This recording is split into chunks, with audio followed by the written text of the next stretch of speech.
So at this time, we're going to move into our last panel and learn more about the SHE-Covery movement. Both the Ontario Chamber of Commerce and RBC Royal Bank, both represented here today, have led leading reports illustrating the impact the pandemic has had on women. And we all know that women have been so disproportionately impacted. The RBC report indicates that women's labor force participation has fallen to its lowest level in 30 years.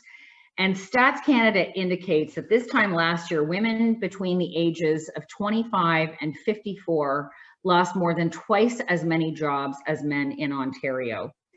And so that stark and devastating reality prompted the Ontario Chamber to publish a report titled the SHE-Covery Project, Confronting the Gender Economic Impacts of COVID-19. That document makes the very important observation that the business case for our economy's recovery is quite simple, that diversity and inclusion are a precondition to Ontario's recovery and economic prosperity moving forward. So I'm very pleased today to be able to introduce you to the authors of this report and also to bring further awareness on these issues with some very special guests on our panel. It's my pleasure to introduce the Honourable Karina Gould, Member of Parliament for Burlington and Minister of International Development. Welcome, Karina. It's also my pleasure to introduce the President and CEO of the Ontario Chamber, Rocco Rossi, and his colleague, author of the SHE-Covery Report, Senior Policy Analyst Claudia DeSanti. I have to say that working through these unprecedented times, we would not have been able to do this without the support of the OCC, so I'm delighted to have both of you joining us. And I'm also pleased to have Denise Christopherson, the Chief Executive Officer of YWCA Hamilton, also with us today. So what a superstar panel. This is our last panel discussion before our EndNote speaker. And before we begin, I just want to encourage the audience to enter again your questions, your comments into the chat, and we'll do our best to get to as many as possible before we hear from Candy Palmatier. So thank you all for being here. It's wonderful to see you. I'd like to lead off with a question that I'm going to ask each of you to respond to. We know that women's participation in the labor force is really at an all-time low, and it feels as though decades of progress towards gender equality are at stake here. I'm going to start with you, Karina. What do we need to do to recover? I mean, this is, who would have ever thought a year ago that we would be confronted with this reality today? Yeah, absolutely. Well, first of all, Carla, thank you so much for inviting me to participate. And I have to say, I'm so thrilled to do it with such great panelists. And I'm going to give a special shout out to Denise, because Denise is a shero and she just does so much in our community to lift women up and keep advocating for them. And I'm really glad to be joined with Rocco and Claudia as well. And just so pleased to see this focus on what we can do to support women. So there are a lot of things that we need to do, but I don't think we can have this conversation without talking about childcare. I think that the last year has shown us how disproportionate the burden of care on women has been. Certainly, you know, there's other factors that come into play. I mean, we all know this better than any. I mean, women are in industries that have been more impacted by the pandemic than other industries. They're often frontline workers. They're often in lower wage positions. And so there's a whole bunch of things that we need to do to address the SHE-Covery, so to speak. But we cannot ignore childcare. Affordable, accessible, quality childcare is going to be key to the SHE-Covery. And what we saw last spring was that women, you know, were, and I know men took on, you know, childcare responsibilities as well, but women did so at much greater numbers. And they were trying to balance working from home, taking care of their kids, making sure that they had, you know, continuity of education. Often they're the ones that are sitting there beside them when they're trying to learn from home and trying to keep them engaged. And when childcare centers were closed, you know, I personally had a 3-year-old at home. It's really hard to do your work when you've got a 3-year-old who wants your attention as well, amongst other things. And so, you know, it's been 50 years that we've been talking about childcare in this country. We need to move forward on it. We need to have affordable, quality childcare because you know, it's fair and the right thing to do to actually enable women to get back into the workforce, but also to enable them to get home, to get ahead in it as well. And maybe the final thing that I would just say on childcare is that we've had a lot of women have to make really difficult choices. Women have had to make these choices previously, but I was reading a report that said in Ontario, women or families will spend, you know, on average over $50,000 on childcare, you know, between the ages of 1 and 4 by the time they get to kindergarten. That's often more than what we expect people to pay for a university degree. And we encourage people to save for 18 years to do that. And so if women are making on average a $50,000 a year salary, you know, it's understandable why some might be making the decision to step back and out of the workforce because it's just not economically feasible. So my thing that we have to do is childcare. Thanks so much. Denise, you and I have had a number of conversations recently about this. I'd love to hear from you on this question. You know, how can we support women? What do we need to do? Well, I totally agree with Karina on affordable, accessible childcare. It's like Groundhog Day. We've been asking for this for a very, very long time. And I'm getting very positive indications that we're going to see something positive come forward, and that we're very excited about in the sector. But I think the other thing, you know, with the RBC reports and what the Ontario Chamber is telling us, you know, women are leaving the workforce in droves. And we need to see continued investments in reskilling, upskilling opportunities for women, and not in the traditional ways we've always funded them. We need to be innovative around our approach, and we need to partner with women's organizations that do this work. The same old ways of doing this are not going to get us the results we need. And I think that, you know, if we need to convince anyone of this, you know, just getting women back to the workforce in equal numbers, I think the RBC report told us it would contribute $100 million to GDP. And so again, if we need the business case to do this work, I think we have all the results for that. So those would be my 2 areas for support. Thanks, Denise. Rocco? First off, Carla, delighted by the community challenge as a former CEO of the Heart and Stroke Foundation and as someone whose life was literally changed, hopefully for the better, by the why. I can't say enough about these amazing organizations, so good on you. And secondly, I have to say I'm tremendously honored to be the only man who's been invited to speak today. And that's not an unusual position for me to be in, because at the Ontario Chamber of Commerce I have the great privilege of working with 70% of our 140 CEOs and executive directors of local chambers and boards of trade across this province are women, dynamic women who choose to challenge like Carla. So that is an honor, and 12 of our 22 directors of our provincial board are women as well. So I'm usually the affirmative hire in the room, and more importantly, we can talk about the stats, and Claudia will do a much better job at that. I want to share why the SHE-Covery is actually about fundamental economic growth and recovery that affects both men and women. Because last time I checked, strong women produce not just strong daughters, but strong sons as well.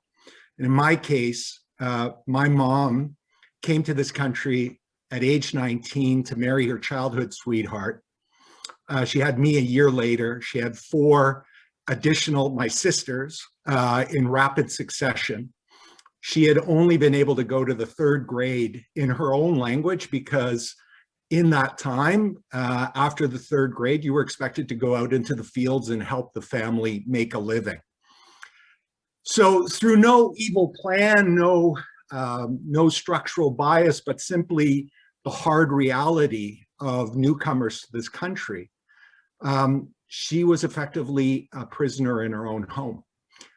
She wouldn't answer the door if it was someone who didn't speak Italian, because she couldn't speak the language. She couldn't answer the phone. I remember one day as a child, she wanted to treat us, and so went and took the streetcar without telling my dad because she was going to go to the store to buy something and missed her stop and couldn't speak to the driver to say, hey, I need to get off. And so rode the streetcar twice the length of the Danforth Bloor till she came back to some place that she recognized to be able to motion to go out. Till one day, a woman from the YWCA, funded also by the United Way, came to the door, spoke Italian, and said, we have English as a second language courses, and we provide daycare while you're taking the classes. That absolutely transformed her life, and it transformed her family's life, transformed my life, transformed the neighborhood's life, because she became a translator for other women in the neighborhood. And her SHE-Covery basically led to a transformation for an entire community. And that's the leverage point. You know, in the Ismaili tradition of Islam, the Aga Khan's grandfather in 1945 said, if I had only 2 children, a boy and a girl, and I only had money to pay for the education of one, I would educate the girl, because girls become mothers and mothers train families and educate families. So this is not just a women's rights issue.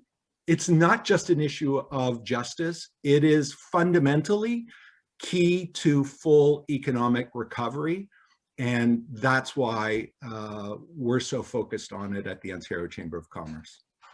Thank you for sharing that story, Rocco. So incredibly powerful. Now, the OCC, as I mentioned, and Claudia has been a huge driver behind this, has invested so much time and energy and resources into this topic. And I know, Claudia, this was a project that you took on. I'd love to hear from you about the report, and it outlines some very concrete steps and why the SHE-Covery is so necessary. So love to hear from you. It's a tremendous piece of work that you've added. Thank you, Carla, and thank you for having me. You know, in addition to the stats that you mentioned off the top, I think it's important to also note that the pandemic hasn't been the same experience for all women. So we know that the impacts are also disproportionate for BIPOC women, for women with disabilities, for various intersectional groups. And that is also very important to keep in mind as we develop the solutions. So when we started working on our report, you know, we were struck by the initial data showing the short-term job losses in March. They were extremely striking, and they continued throughout the summer. And a large part of that was childcare. But we started digging in and started understanding what the structural issues are. And so when we talk about solutions, I think it's important that there's a strategy for women's economic recovery that is not focused just on the immediate pandemic and the impacts, but addresses the underlying causes that I think really illustrate that women's participation in the workforce was never fully equal. It was always fragile. And so addressing those issues is the key. So in terms of solutions, in addition to childcare, which we've discussed a little bit, there's also the fact that women are disproportionately employed in service industries that involve a lot of face-to-face contact. So they were disproportionately affected by public health measures, but these are also occupations that tend to pay less on average. And on the flip side of that, women are less represented in very high growth, high paying sectors like technology and skilled trades. Just in Ontario, for example, women account for 7% of jobs in the skilled trades, just 20% in technology, and about 25% in natural and applied sciences. So those are areas of opportunity for women that are not currently being fully explored. And there are real barriers to that extend throughout their career pipeline. And of course, childcare, I think you can't overstate how necessary it is. In every conversation we had in our research, it came up as a barrier in every sector, and there just isn't affordable or accessible childcare for too many families. And it's definitely time that we address that. And so we're encouraged to see some of the investments being made federally, but the proof will be in the pudding. So we're waiting to see how that pans out. But specifically with our report, we touch on 5 different areas, and you're right, we try to provide very concrete recommendations to help move the needle. So the first area is leadership and accountability, and that's all about making sure that there are targets in place, that there are structures around decision making that women are at the table for. And also on the government side, it's about using procurement to support women-owned businesses, because women entrepreneurs are often disadvantaged in being less well-financed and having less access to markets. So there's a big role for government there. The second area is childcare, and we've talked about this, but I think it's prevalent in every other aspect of the challenges. The third area is workforce development. Again, we need to create better opportunities for women in different sectors.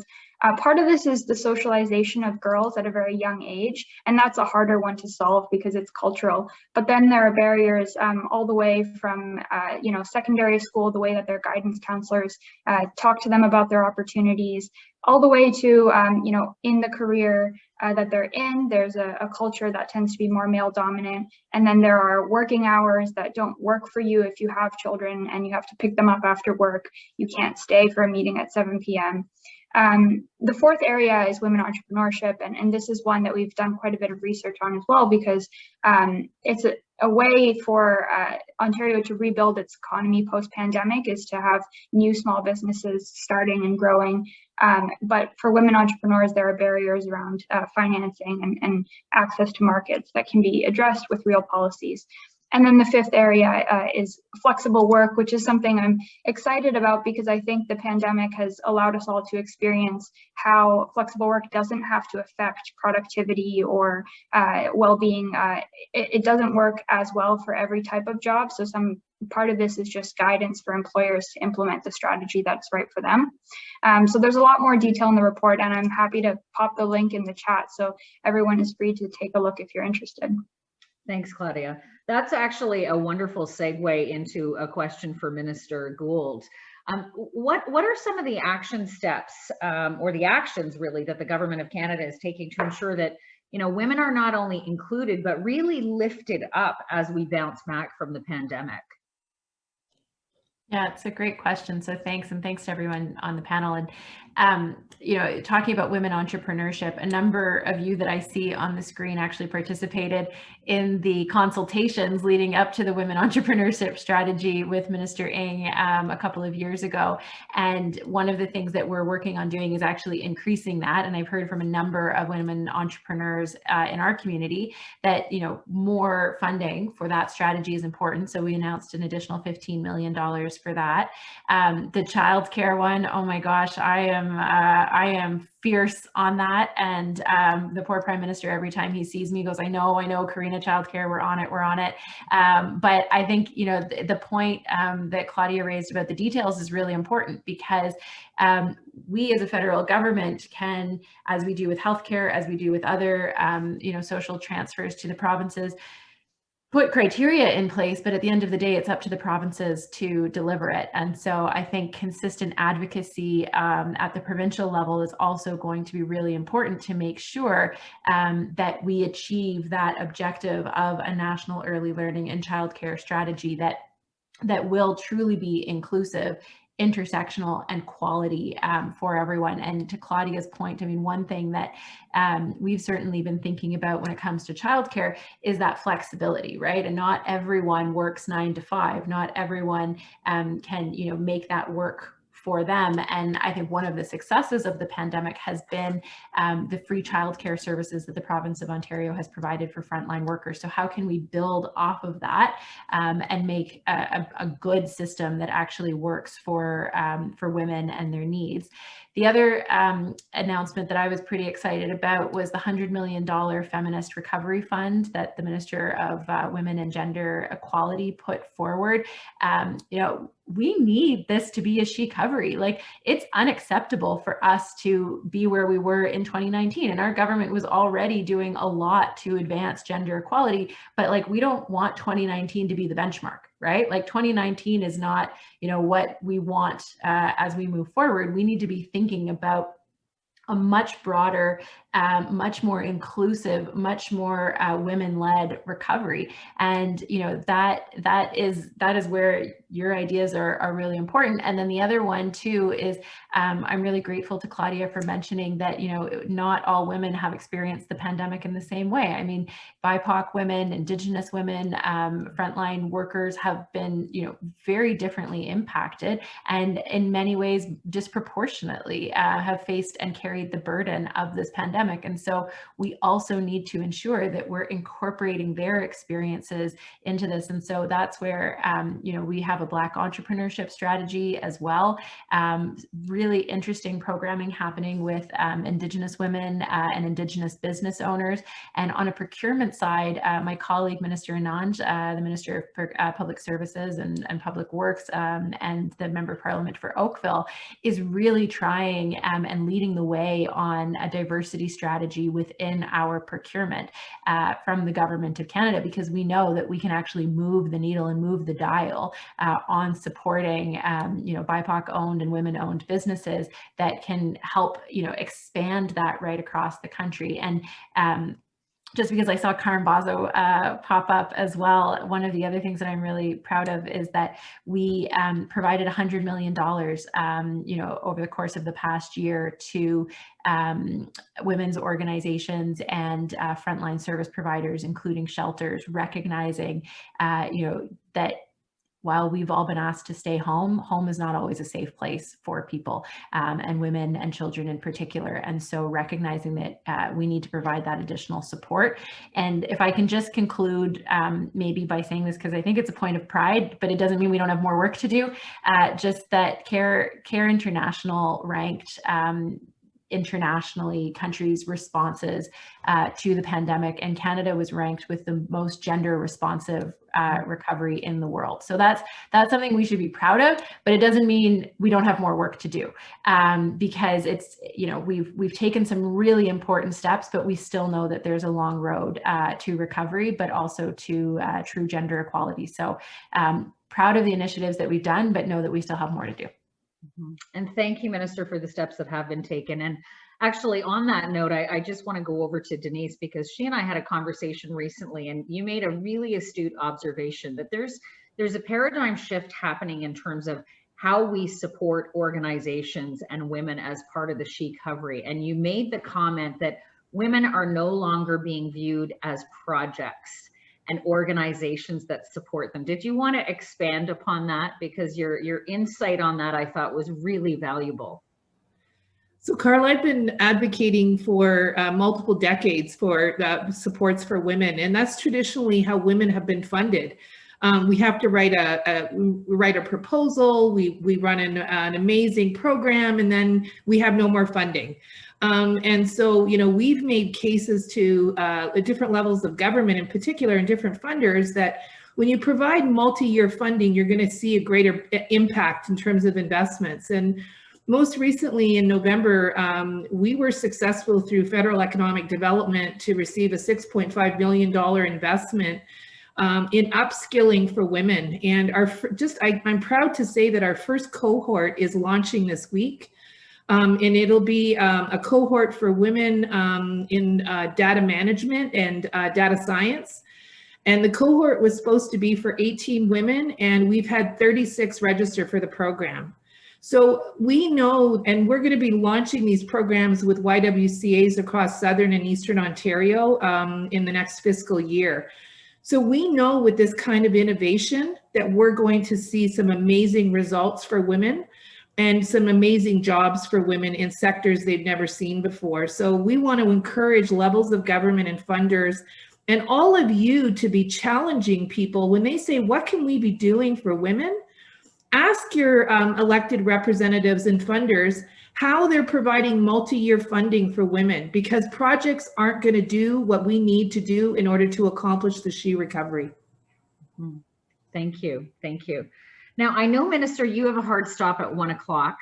So I want to give you an opportunity to share any final thoughts on the SHE-Covery movement, how Canada is really ensuring that the global response to COVID-19 doesn't leave any women behind.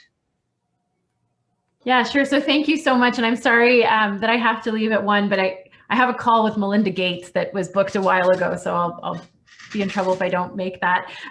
But anyways, I just love I love everything Denise says always, but I love when she says like women are not projects, right? Like that's so important. Like we can't view this as siloed. And I loved what Rocco said when he said, this isn't a women's issue. This is a society issue, right? Like this is all of us. And so we can't look at this as like, oh, you know, we got to just help the women, right? Like it's actually, no, we have to help all of us because we're all impacted and we're all going to be better off when women are more included, when women are truly equal and have those equal opportunities. And so, and I think this applies to the work that I'm doing internationally as well. I mean, you know, we've seen the SHE session here in Canada, but my goodness, the impact that it's having in developing countries is horrific. We talk about the shadow pandemic of sexual and gender-based violence. I mean, the horrific stories that we're hearing,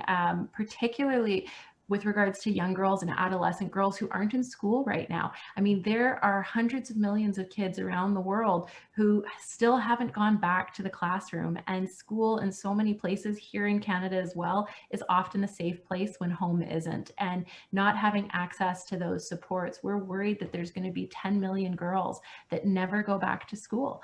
And, you know, that puts them at risk of early and forced child marriage. We're worried about girls being forced into labor at an early age. Like the setback around the world is truly worrying. And actually last year, 2020, was supposed to be, you know, the year of generation equality. It was 25 years since that landmark conference in Beijing, where a certain Hillary Clinton said women's rights are human rights, which was like a crazy paradigm shift then, if you can, you know, believe it and imagine it.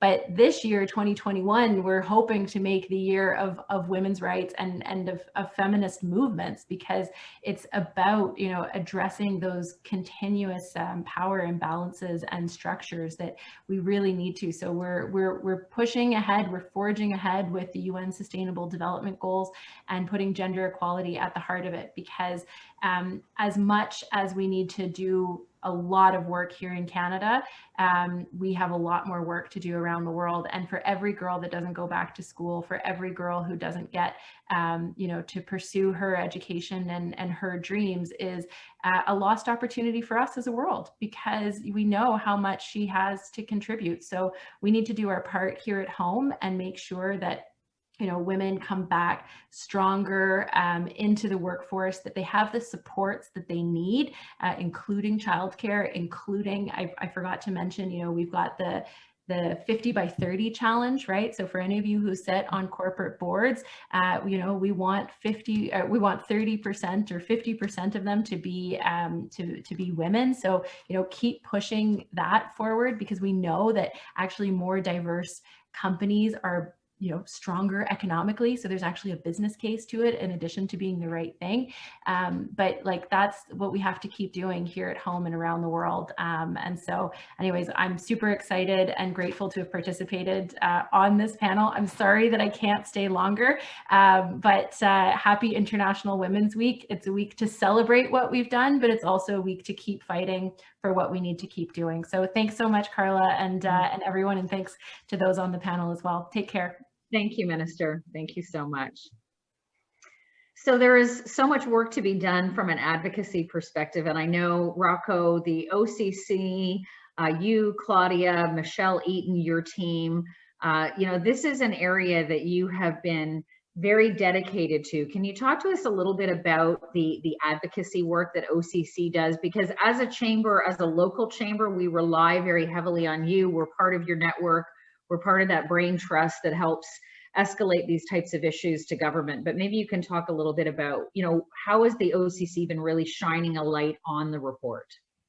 Well, it actually works both ways, if I may, Carla, because as brilliant as Claudia is, and there's no doubt she's one of the brightest people I know, and so proud to have her as a colleague, at the end of the day, the reason that the politicians take us seriously is we have 139 incredible chambers and boards of trade in every corner of this province. And through the Canadian Chamber movement, in every corner, in every province, and every territory. And given that at the end of the day, all politics is local, what is crucial is that every time an MP, an MPP, be it minister, non-minister, goes back to their riding and is in the local Tims or at a Rotary Club meeting or at a Y event, they're hearing from our members repeating this message. We provide that information, but the advocacy really comes from all of us seizing. And you know, as much as I'd like to say I agree with everything in the SHE-Covery, the one thing that I hesitated on was actually the title, because SHE-Covery is a lot like what Mr. Biden says about Build Back Better. It's just not good enough, right? Like SHE-Covery suggests we're going back to some idyllic era, which, as Claudia said, there wasn't an idyllic era to begin with. So it's not about building back better, it's building forward better.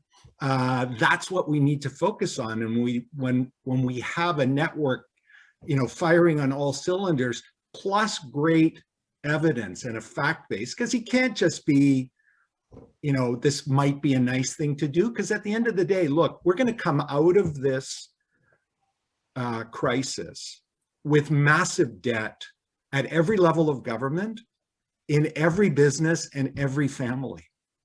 And so the sad reality is we're going to have to make choices around the things that are going to have the biggest impact, the things that will create growth, because we're going to have to pay for all of the debt. And one of the things we're very clearly aligned, you know, childcare opens up the opportunity for full participation.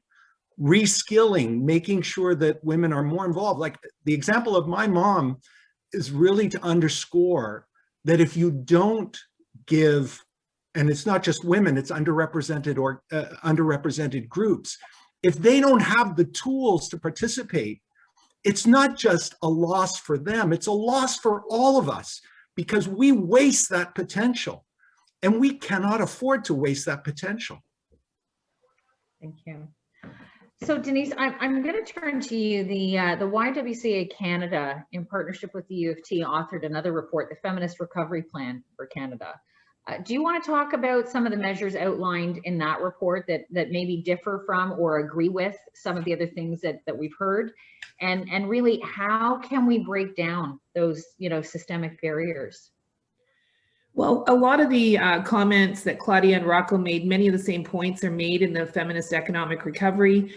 But, you know, some of the other things we talk about is, you know, understanding what an intersectional lens is in terms of the approach we take at work, understanding that as leaders and in terms of the environments we're working in, we need to continue to challenge to ensure that our spaces are more equitable, that we're bringing in and we're hiring for more diverse communities. And this takes time, it takes work, and it doesn't happen overnight. We need to be thinking about the inequity that Claudia talked about earlier, and thinking about, you know, the recommendations in the Truth and Reconciliation Commission, murdered and missing Indigenous women, violence against women. All of these things are still happening in our communities, and we need to make some real commitments and investments. Because the one thing I can share with you folks, there is not a women's organization that wakes up in the morning, any leader, and says, boy, what am I going to do with all that extra money? Every single women's organization is forced to sing and dance or do charity events in order to support essential services. And so that's top of mind too. The other thing, again, childcare is mentioned in the report, training and upskilling. But more than that, a decent wage for work done. We can no longer continue paying people poverty wages and expect them to thrive in communities. That's a big push in our work. And the other thing, who's sitting at decision-making tables? Those of us who have privilege and get invited to tables, we need to speak up. And every time we sit at a table, look around and say, whose voices are missing? Because again, as we continue to move forward, as Rocco pointed out, we're going to need a diversity of voices in order to be successful. And so I'm really also proud that Maya Roy from YWCA Canada has been invited as part of the Prime Minister's and the Finance Minister's task force on the economic recovery. And so we're hoping to see some of what we put forward in the upcoming federal budget. So those are some of the other one. The last thing I wanted to say is the urgent need for affordable housing for women-led families. And so again, we need to see continued investments in those areas. I can tell you that we're going to be opening up a new building this spring for 50 women-led families in Hamilton. But that's not going to even put a dent into the issues we're facing both in Hamilton and Halton and the entire province. Thanks, Denise. We have some terrific commentary happening in the chat, and I think we've actually come up with a new movement, sort of the next level, which is She Forward. So I absolutely love that. So let's adopt that and let's live that. We only have a few minutes left, so I just hashtag let's bust the internet with it today. There you go. There's the next chamber challenge, right, Rocco? Carlo, I just wanted to say too, Sarah from my team responded to Rocco when he said that he didn't necessarily like the term she recovery, but she put in she forward, and I actually second that. I think that's a better phrase for us. Absolutely. So I think we should all adopt it and implement it. And you know, to Rocco's point, let's be that thought leader here today. So we have a tremendous group of leaders on the line, and you know, this is an opportunity for us to, you know, really provide that call to action. So what is it that each person, you know, male, female, regardless, every Wonder Woman, every superhero, every ally that's joining us today, what can they do to help us move forward? So Rocco? You can join your local chamber and ensure that you're adding to their voice, and groups like the Y. You know, my experience in advocacy has always been narrow your ask and broaden your base. So how do you bring the biggest coalition of people, and how do you focus on those things that will have the single greatest impact? Because one of the ways that we and a lot of movements get dismissed over the years is they come to government with a laundry list. And we know all of those are valuable things that we definitely want and that we should have, right? I don't want to argue that. But the problem is it then faces the reality of going through some budget process, having a Treasury board decide. And so if you can come and say, look, we've got a long-term plan for how to get this, and we'd love to have it all today, but these three things we need yesterday. These three things are going to have the biggest impact. We have to make some hard choices as well when we're bringing that forward, not try to put everything in hope that they pick up on some of the ideas, because that dispersal just gives politicians and policymakers and leaders an out for not doing anything. So broaden the base, narrow the ask, and as Dr. Nutt said today, you know, nobody gets anything done by giving up and walking out. Thank you. Claudia, do you have anything you'd like to add to that? Yeah, I totally agree with what Rocco's saying. It feels like sometimes we're trying to boil the ocean with these issues, like they're big issues.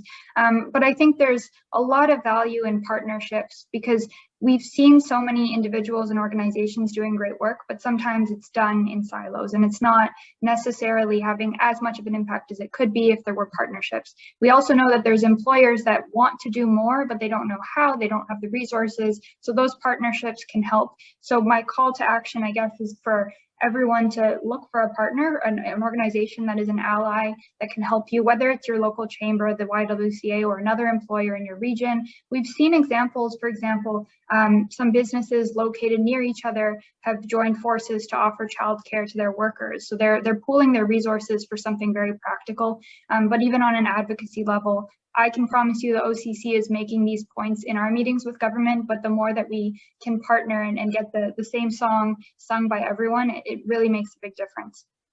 Thank you for that, Claudia, and thank you for bringing up, you know, the theme of partnership, because that has underpinned everything that our chamber has done locally throughout the pandemic. Denise, I'm going to give you the last word before we wrap up here. What's your call to action? How can everyone participating today help us move the SHE Forward agenda?